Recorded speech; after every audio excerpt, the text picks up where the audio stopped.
vampires are thought to be just mere folklore, like Dr. Frankenstein and the famous monster creation. But according to the original people of the earth, the African, myth and folklore is just as important as the actual historical events. Much of what we call fiction today is just as real as nonfiction. Only the writers are using folklore to tell an even greater truth. The question that I have for today is, are vampires real? A vampire is defined as mythological or folkloric beings who subsist on the life essence, generally in the form of blood of living creatures. The key to understanding this phenomenon is found in the term life essence. Although blood is a form of life essence, so is the inanimate essence known as energy, something of an ethereal nature.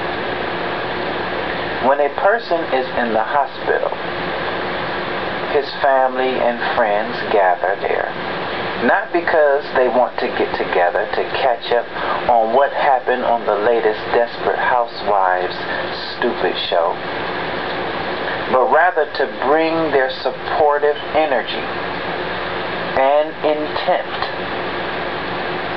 to the area so that the loved one will be able to feed on that energy, be supported by that energy, and thus pull through.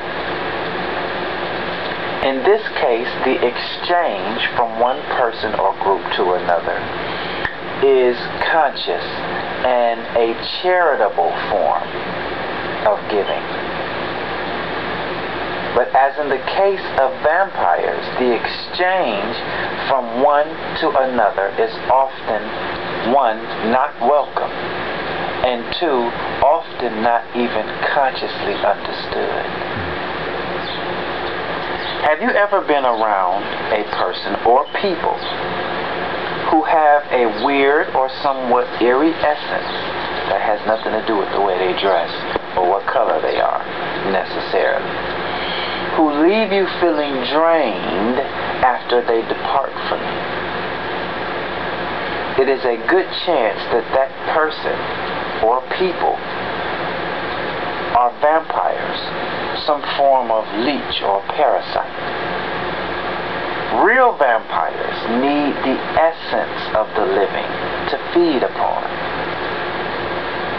An ex-girlfriend of mine, who I was broken up with for about a year, had called me.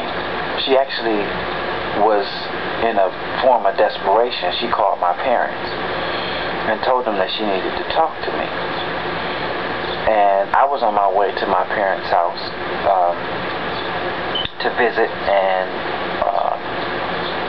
on my way there, my mother told me that my ex-girlfriend had called. And I was thinking, wow, I wonder what that's about. And I was hoping that maybe her mom hadn't passed or something serious. So when I got home, not home but to my parents' house, I asked my dad, I said, Pops, I said,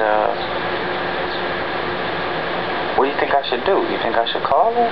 You know, like, because I broke up with her. And he was like, well, he said, maybe her mother died or something. You know, she only had her mom. And I said, well, I can only imagine what that would be like, so I'm going to call her, you know, just being, because that's the kind of stock that I came from. So I called her, and as soon as I called her and she answered the phone, I said, hey, my parents said that you called, and she said, I need to talk to you. And I said, okay, well, I'm at my parents' house right now.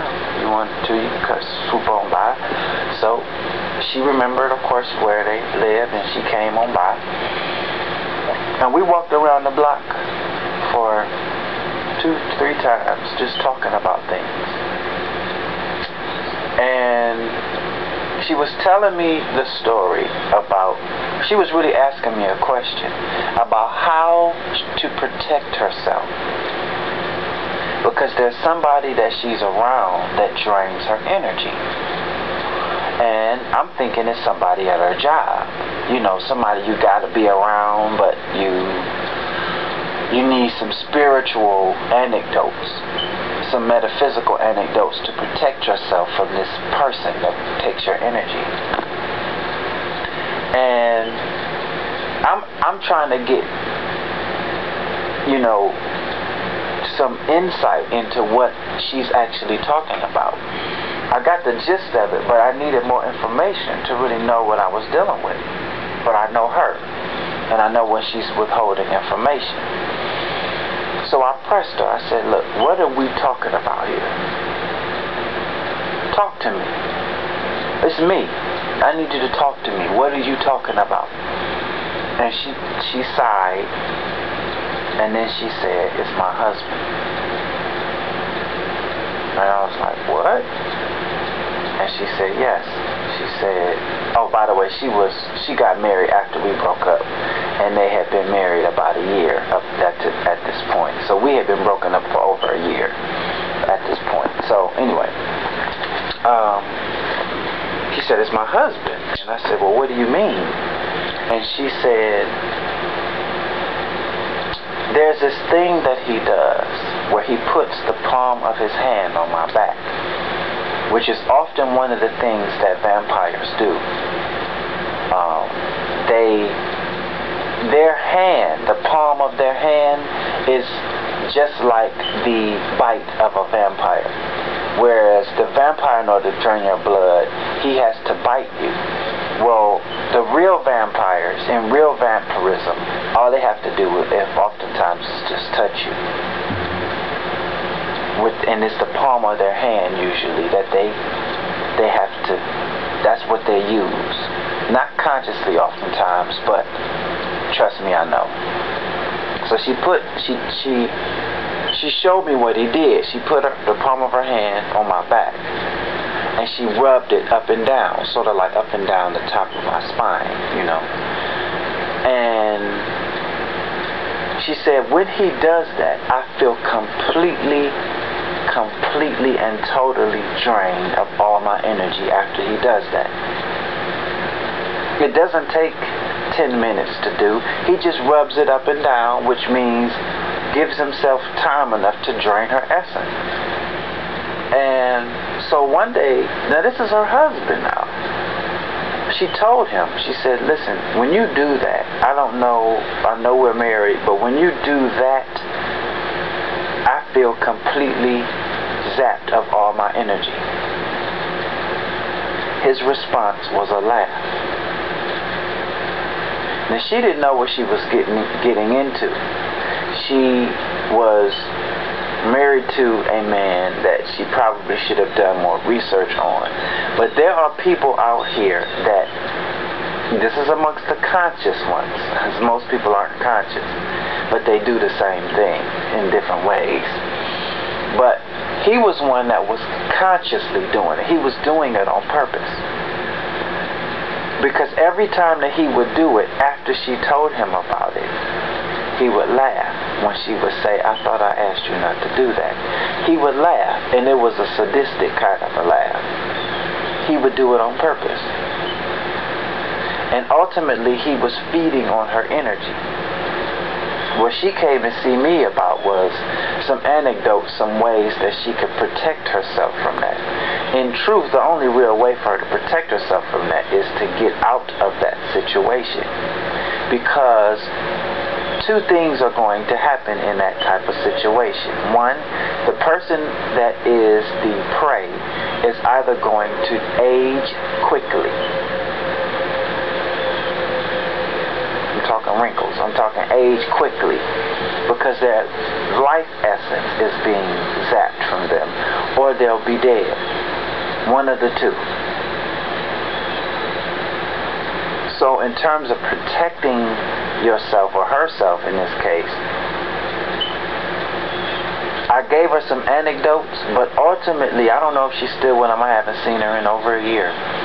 But ultimately, her protection is going to come from her recognition of the reality of this situation. Now, I'm not talking about those situations where you're with a person that you can't stand. Can't stand to be around them. And you might feel drained around them because of your, disgust for them. I'm talking about vampirism. I'm talking about something that is either consciously or unconsciously done that drains the energy of another person. Some people just need an excuse to get a divorce. That's not what this is about. Some people need an excuse to get out of a relationship. That's not what this is about. I'm talking about real vampirism. And I've been in that situation. And the person often had to, even when they were asleep and their back was to me, they would reach out, laying next to me with me behind them, would reach out with the palm of their hand facing me, and it would always have to be touching some part of my body. The part that was interesting was that I would move after that hand was against me for a while, and we're talking in their sleep. That hand would reach over again to find me. Now, I'm not talking about people who are touchy feely. I'm not a touchy feely person. I'm not a vampire, though. I have energy for you. I can sell that shit like slices at Baker Square. But I'm talking about people who, I'm a touchy feely person. I like to hug, stuff like that. But I'm talking about people who gain something from your essence when they do it. I felt drained when she would touch me. So I knew exactly what she was talking about. And now I'm not talking about my ex. I'm talking about another person I was with at one time. And that the palm of their hand was the key. It will always have to find a way to touch my skin. And what's interesting is that when I would either move their hand or move, do you know I would still feel their hand print on my skin, even through my clothes?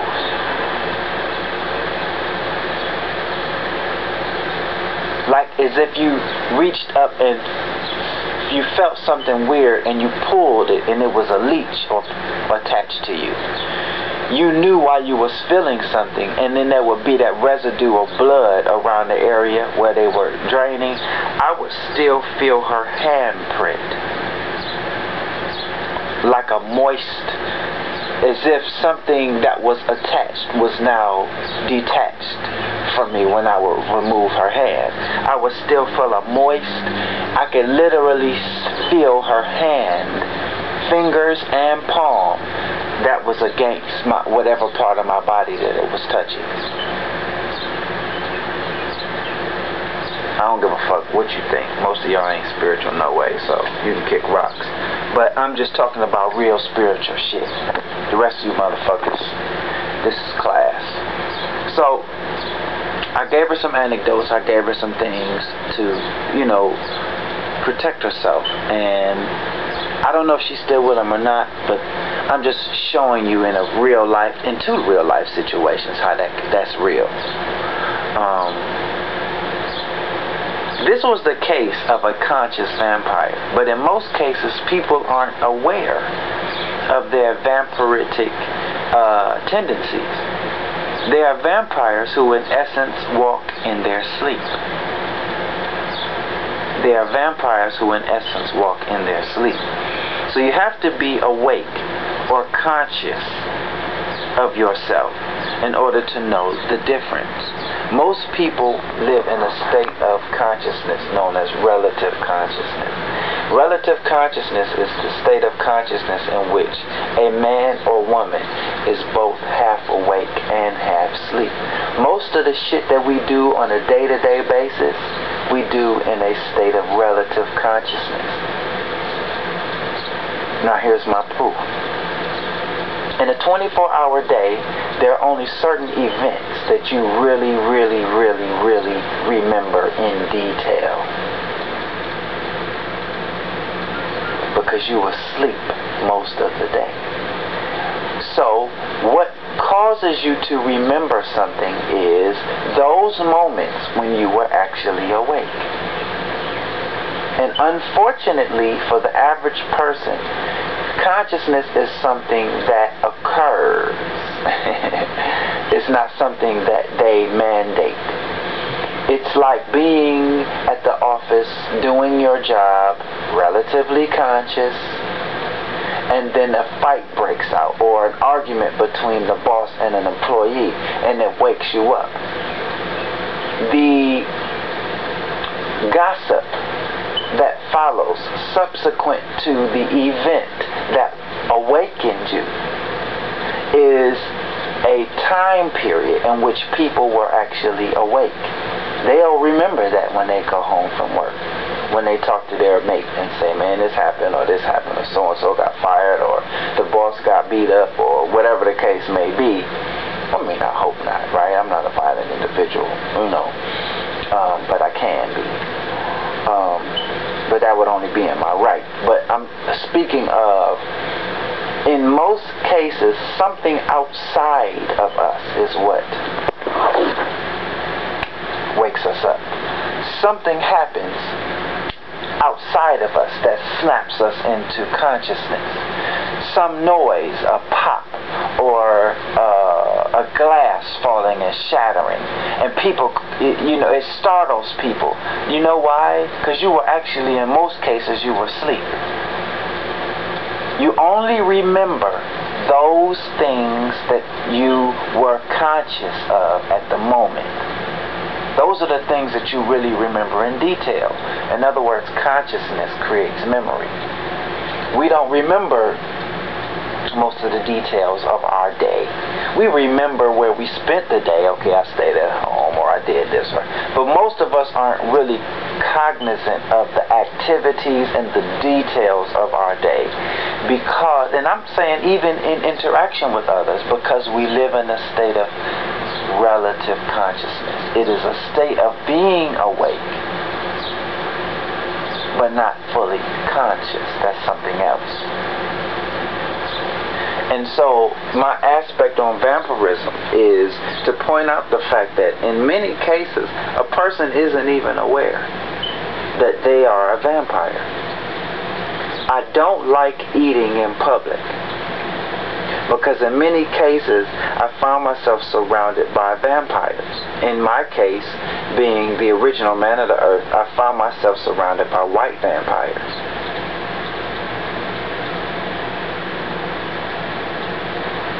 And they stare and watch you eat. And when you eat, you're also, if you're not aware of ways to protect yourself, you're also eating their essence, because their presence, connotates a certain energy, a mixing, if you will. Have you ever been in a group of where people are alike? It could be all vampires, if that's what you are, and a living person comes in the room, but someone of a strong spirit, not somebody that's going to sit there and let you feed on them. Immediately, the vampires take umbrage at that person.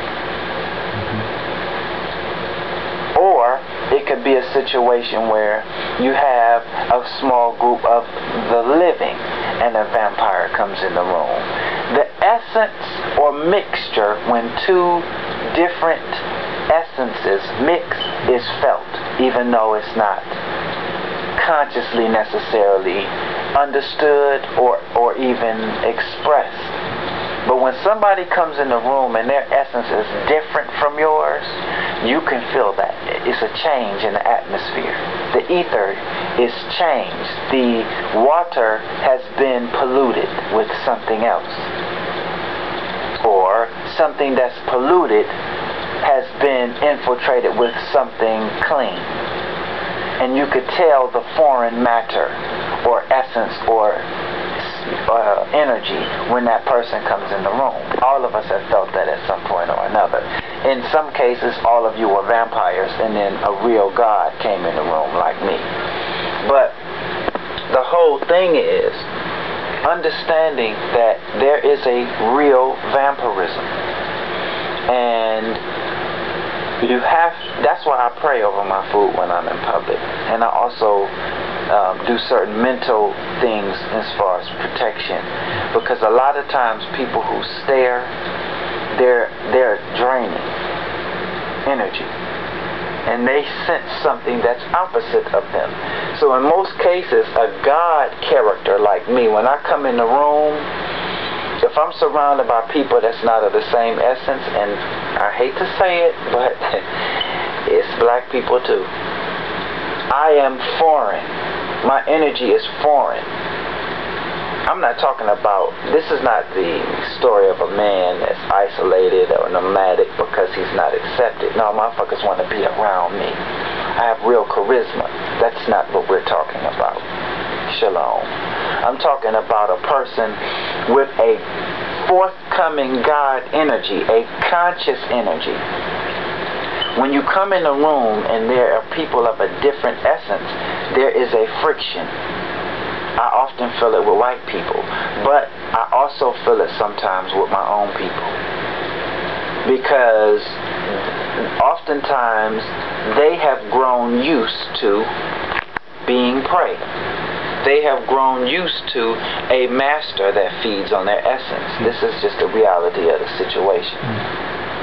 And when a free spirit comes an independent spirit in that respect, in terms of spiritually independent, conscious, and one within oneself. That's what I mean, not a separation from interdependence. I'm talking about someone who has come into themselves. There's a difference, and it's felt. So understand that in order for you to elevate your situation, you must be cognizant of yourself. If you're white and you're a devil, and you stare at black people when you're around them, there's two things that you need to do. Or if you're black and you're a vampire, you could be any color. The two questions that you need to always ask yourself, at all times of the day, is how do I feel and why? How do I feel right now? Okay, I'm if somebody that's white and they work in a Louis Vuitton store and a black person comes in the store, examine how you feel when you find yourself surrounded by or someone else of a different nationality comes in the room. Examine how you feel. Examine your feelings. Examine how you feel inside. How do I feel right now? And why? Sometimes your umbrage is not because that person is evil. It's because you are. And their essence is opposite of yours.